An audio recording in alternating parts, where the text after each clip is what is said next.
ఈరోజు air bus డ్రైవర్లు తమ సమస్యలు పరిష్కరించాలని చెప్పేసి ఉదయం 5 గంటల నుండి 7 గంటల వరకు సమ్మె నిర్వహించడం జరిగింది. దీని యొక్క ముఖ్య ఉద్దేశం, డిపోలో ఎయిర్ బస్ డ్రైవర్లు అనేక సంవత్సరాలుగా తక్కువ వేతనంతో పనిచేస్తున్నటువంటి డ్రైవర్లు చాలామంది ఉన్నారు. ఇవాళ 12,000, 13,000, 14,000, 15,000 కూడా వాళ్ళు అనేక సంవత్సరాల నుంచి డ్యూటీ చేస్తూ ఉన్నారు. అంతేకాకుండా ఒక్కొక్క డ్రైవర్కి 15 సంవత్సరాలు, 16 సంవత్సరాలు, 17 సంవత్సరాలు సీనియర్టీ ఉంది.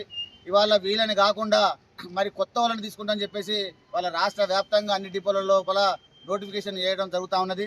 మేము ఒకటే అడుగుతా ఉన్నాం, ఇవాళ అనేక సంవత్సరాలుగా తక్కువ వేతనానికి చేసింది కూడా కారణం ఏంటంటే, ఎన్నటికైనా మాకు గవర్నమెంట్ ఉద్యోగం వస్తుందని చెప్పేసి ఇవాళ మేము అనేక సంవత్సరాలు చేస్తూ ఉన్నాం. ఇవాళ మాకు కాకుండా ఎవరికి ఇచ్చినా ఊకుండేదే అని చెప్పేసి మేము డిమాండ్ చేస్తూ ఉన్నాం. అంతేకాదు, ఇవాళ మాకు కాకుండా వేటులకు ఇస్తే రేపు రాష్ట్ర వ్యాప్తంగా అందరు కార్మికులను సమీకరించి పెద్ద ఎత్తున మేము ఆందోళన పొందిస్తామని చెప్పేసి సందర్భంగా తెలియజేస్తూ ఉన్నాం. అంతేకాదు, కేవలం 14,000, 15,000కి చేస్తూ ఉన్నాం. అంతేకాకుండా మాకు రావాల్సినటువంటి పిఎఫ్ లేకున్నా, ఈఎస్ఐ సౌకర్యం లేకున్నా, పని భద్రత లేకున్నా, అంతేవిధంగా ప్రతి డ్రైవర్ కూడా వ్యక్తిగతంగా ఇన్సూరెన్స్ చేయించకున్నా కూడా ఇవాళ మనం పనిచేస్తూ ఉన్నాం. ఏ యాక్సిడెంట్లు అయినా కూడా ఆ డ్రైవర్ పెట్టుకుంటా ఉన్నారు. అంతేకాకుండా ఏ ఇబ్బంది వచ్చినా ఆ డ్రైవరే తొలగిపోతాను తప్పించి ఇవాళ ఉన్నటువంటి ఓనర్లు కూడా ఏమి ఇచ్చే పరిస్థితి లేదు.